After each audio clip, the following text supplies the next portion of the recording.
Bonjour à tous, bienvenue sur la chaîne Reptistore. Aujourd'hui on va pas parler d'animal, ni d'éleveur, ni de visite ou quoi que ce soit, on va parler du substrat. Donc je vous ferai quand même une petite séquence de visionnage de mes animaux comme ça en bonus pour vous faire plaisir. Mais aujourd'hui l'essentiel ça va être le substrat. Donc avant d'entamer le sujet de la vidéo d'aujourd'hui, je tiens à vous avertir, les substrats, les différents substrats que je vais vous montrer, je ne dirai pas que c'est bien ou que c'est pas bien, loin de là, parce que chacun a son avis là-dessus. Moi je vous dirai seulement les avantages et les inconvénients de ces substrats. Après je ne vous dirai pas si c'est bien ou non de l'utiliser pour l'élevage des serpents. Ça c'est chacun qui les décide pour soi. Moi je suis là pour parler des avantages et des inconvénients de chaque substrat que je vais vous montrer.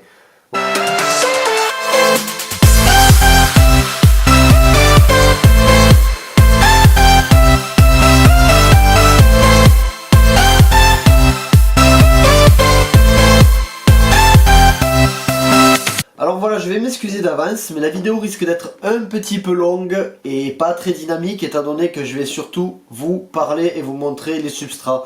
Donc voilà, c'était une petite parenthèse. Donc là, j'ai une gamme de substrats, donc j'ai 1, 2, 3, 4, 5, 6, 7, 8, 9 substrats ou supports litières différents que j'utilise, que j'ai utilisé ou que j'utiliserai dans le futur. Voilà, certains substrats que je vais utiliser aussi selon les espèces, mais aussi selon les besoins que je vais avoir, comme ce type de substrat là, on va y venir. Donc on va commencer par certains substrats. Bon, on va commencer ici. Donc le premier substrat, le sopalin. Beaucoup l'utilisent dans l'élevage en rack, pour notamment les pitons Rhésus. Donc je vais revenir sur ce que je disais en début de la vidéo. Tous les substrats que je vais vous montrer, je ne dis pas que c'est ce qu'il faut utiliser ou c'est ce qu'il ne faut pas utiliser. Ça c'est un autre débat et je ne veux pas débattre là-dessus. Aujourd'hui je vais vous parler seulement des avantages et inconvénients. Donc le sopalin, en termes d'avantages, eh on dira le coût, hein, puisque le sopalin ça ne coûte rien du tout. Ensuite la rapidité et la simplicité d'utilisation, c'est-à-dire que voilà, votre serpent fait ses besoins, vous arrivez, vous prenez tout, vous nettoyez et vous remettez le sopalin, c'est terminé. Voilà, après le désavantage, c'est que ça fait bordélique dans le rack ou le terrarium. Par exemple, le serpent va aller dessous, va tout mettre le sopalin en boule, il va renverser sa gamelle d'eau ou faire déborder, vous allez en avoir partout, vous allez avoir un taux d'hygrométrie assez élevé. Donc rien que pour ça, moi je n'utiliserai pas, je n'utilise plus ce substrat puisque je l'ai déjà utilisé en rack. Je l'utilise pour mes juvéniles par contre, là-dessus pour les juvéniles j'ai aucun souci. Voilà pour le sopalin. Ensuite, on va parler de la tourbe. Donc la tourbe, qu'est-ce que c'est? C'est une terre, une granulométrie très fine, de toute façon c'est limite de la poussière. Ce type de substrat va être très bien pour les terrariums plantés, tropical, humides, voilà, puisque ça va quand même pas mal garder l'humidité dans le terrarium. C'est un substrat qui ne va pas moisir si on y met de l'eau dessus ou si on oublie une crotte, voilà. En termes d'odeur, je trouve très bien puisque il absorbe pas mal les odeurs ainsi que les urines. Après voilà, l'inconvénient que j'y trouve moi, voilà, toujours je parle personnellement, c'est que dès que vous allez prendre un animal, vous allez en mettre partout, dans les rails, dans votre pièce, enfin c'est assez embêtant. Assez embêtant. Après pareil, l'animal s'il va dans l'eau, s'il va se baigner, ensuite il va dans le substrat, ça va lui coller sur la peau. Donc moi pour ça je trouve pas ça top. Je l'ai utilisé aussi, je l'utilise toujours sur mes Candoya Aspera, je fais un mélange en fait, je vous en parlerai tout à l'heure. C'est quand même un très bon substrat qui a un certain coût quand même. mais ça reste un bon substrat et c'est assez esthétique par contre, à contrario du sopalin que vous avez vu juste avant. On va être sur un type de substrat fréquemment vendu en animalerie, qui est souvent conseillé par les vendeurs animaliers. Je généralise pas, hein, mais beaucoup de vendeurs animaliers conseillent ce substrat. Donc c'est le snake bedding, voilà, ou lithaspen, voilà, comme on peut l'appeler. En termes d'avantages, dès qu'il va y avoir une crotte ou autre, vous allez le voir de suite, étant donné que c'est un substrat qui est quand même blanc. C'est un substrat qui est assez absorbant quand même. Par contre, au niveau des odeurs, c'est pas top top. Et le gros inconvénient que je trouve à ce substrat, ça va être dès que vous allez renverser une gamelle d'eau, ou que le serpent va faire déborder la gamelle d'eau, ça pourrit très vite. Voilà, donc si vous êtes un peu feignant sur le maintien, à ce type de substrat, ça va pas du tout aller. Faut vraiment avoir un entretien quotidien avec ce type de substrat, même si avec tous les substrats, faut quand même avoir un entretien quotidien. Mais là, faut vraiment être vigilant parce que ça a tendance à moisir et à avantager la prolifération de bactéries. Voilà. Après, en termes de coût, c'est pas très cher. On peut l'utiliser sur des espèces de type Pantherophis, par exemple Pantherophis guttatus.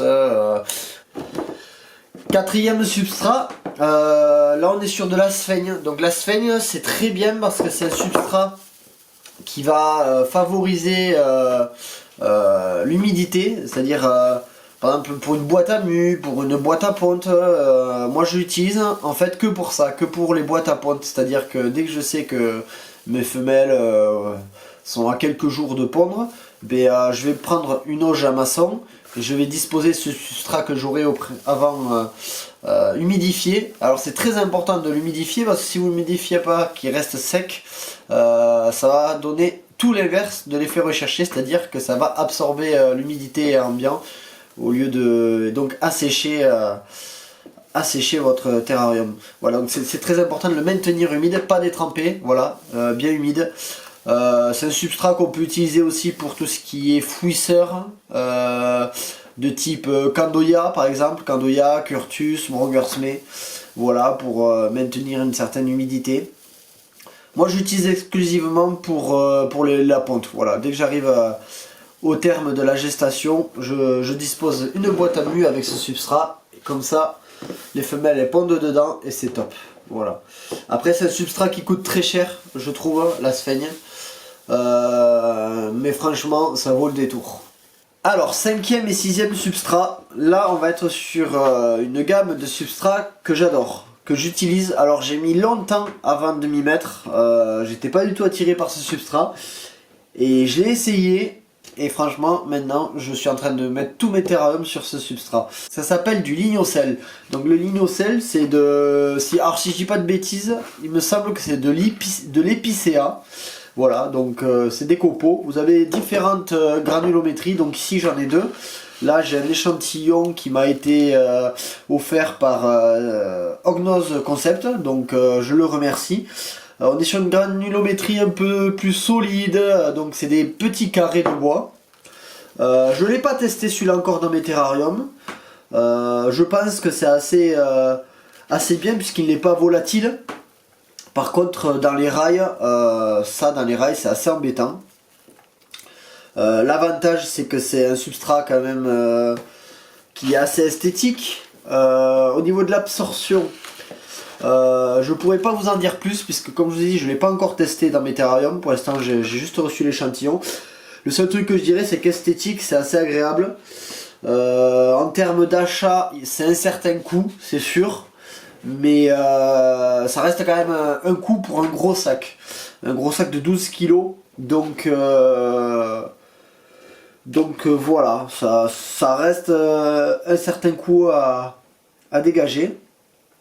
Mais franchement, esthétiquement pour le moment, ça me plaît. Après, je ne l'ai pas testé en termes d'absorption ou autre. Voilà.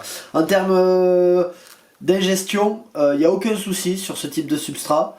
Voilà, bon bien sûr, faut éviter qu'il en prenne toute une bouffée, mais voilà, il n'y a aucun souci au niveau de la digestion sur ce substrat. Et là, on est sur un deuxième type de lignocell, c'est celui que j'utilise chez moi. Donc c'est le 3/4S, 3/4 S, je sais pas. Un peu plus volatile, c'est vrai. Une granulométrie plus fine. Donc là on est vraiment sur du copeaux bien broyé. En termes d'absorption, c'est génial. Dès qu'il y a une déjection, ça va se coller. Donc si vous faites du spot cleaning, le spot cleaning c'est quand vous avez une déjection, vous prenez la zone souillée et vous nettoyez en ramassant juste la zone souillée. Donc le spot cleaning, ça c'est super pour ce type de substrat. En termes d'absorption, c'est nickel aussi. En termes d'odeur, pour le moment, j'ai pas trop d'avis là-dessus. Je pencherai pour une bonne absorption des odeurs aussi. Même si j'ai pas encore assez de recul. Inconvénient, voilà, donc c'est volatile. Dès que vous sortez une bête, vous en mettez dans la pièce, vous en mettez dans les rails. Donc ça demande un ménage à faire de suite derrière. Mais sinon, esthétiquement, ça rend bien. Les animaux dessus s'y plaisent pas mal, je trouve. Voilà. Rien de plus à dire là-dessus. Voilà, donc le lignocell. Donc là, on va se retrouver avec notre 7e substrat. Donc, l'éclat de coco. L'éclat de coco, qu'est-ce que c'est? Comme son nom l'indique, en fait, c'est la coque de la noix de coco qui est broyée pour donner ce type de copeaux. Voilà, donc c'est un substrat qui est esthétique aussi. Voilà, donc si vous avez des serpents noirs comme moi, les albertisies, les curtus, c'est pas top en termes d'esthétique, je parle. Mais sinon, sur un serpent type boa albinos comme j'ai derrière ou autre, ça rendra plutôt pas mal. En termes d'absorption, c'est pas mal aussi. Au niveau des odeurs, c'est très bien. Je pense qu'au niveau des odeurs, c'est un des meilleurs substrats. Si vous renversez de l'eau, c'est un substrat qui est acide, donc la prolifération de bactéries va être moins importante. Par contre, j'ai déjà observé chez certaines personnes qui avaient renversé de l'eau dans leur substrat, dans un terrarium OSB, ça avait moisi. Donc il faut vraiment faire attention à ça, au type de matériaux de votre terrarium pour éviter ce genre de problème. L'inconvénient que je trouverais sur ce substrat, c'est qu'il est quand même assez cher. Pour en avoir de grosses quantités, quand même, il faut sortir un certain billet. Sinon, après, ça reste quand même un bon investissement en termes de substrat. Vous en retrouverez sur internet et dans les animaleries. Beaucoup d'éleveurs fonctionnent avec ce substrat-là. Voilà. Donc après, rien de plus à dire sur celui-là. Je l'utilise beaucoup en complément de la tourbe que vous voyez ici, par exemple, pour mes Candoya aspera. C'est-à-dire que je vais d'abord disposer de la tourbe dans le fond et ensuite par-dessus les éclats de coco et je vais mélanger tout ça. Ça rend plutôt pas mal. Pour les Candoya qui sont quand même plutôt fouisseurs, c'est pas mal du tout. Voilà. Alors je vais vous présenter un autre substrat que j'utilisais beaucoup avant et que maintenant je suis en train d'enlever de mon élevage. Donc c'est les copeaux de bois. Donc alors attention, quand je dis copeaux de bois, c'est pas le copeau de bois brut. Là c'est un copeau de bois que j'utilisais bio et 100% dépoussiéré. Ça me coûtait pas cher quand je l'utilisais, c'est vrai, j'avais de grosses quantités pour un prix assez bas. Mais franchement, maintenant, je veux plus revenir à ça. De un, parce que c'est pas esthétique. Bon, même si je recherche pas forcément l'esthétique dans mon terrarium, ça me plaisait pas. Dès qu'il y avait une crotte ou autre, c'était pas top du tout en termes d'odeur et d'absorption. Une gamelle renversée ou de l'eau, alors là, vous avez tout le terrarium détrempé. Moi, je l'ai beaucoup utilisé, hein, ça c'est sûr. Mais au jour d'aujourd'hui, maintenant que j'ai découvert le lignocell, il n'y a pas photo. Je reste vraiment là-dessus, je ne reviendrai pas sur ça. Voilà, donc pour le copeau de bois. Alors là, on va se retrouver sur un substrat, du moins une litière, que j'ai testé. J'ai testé pendant un mois. Ça s'appelle les alaises. Alors, les alaises. Je vais commencer par l'avantage. Les avantages, c'est la simplicité et la rapidité d'utilisation. C'est-à-dire, vous avez une déjection, un pipi, quelque chose.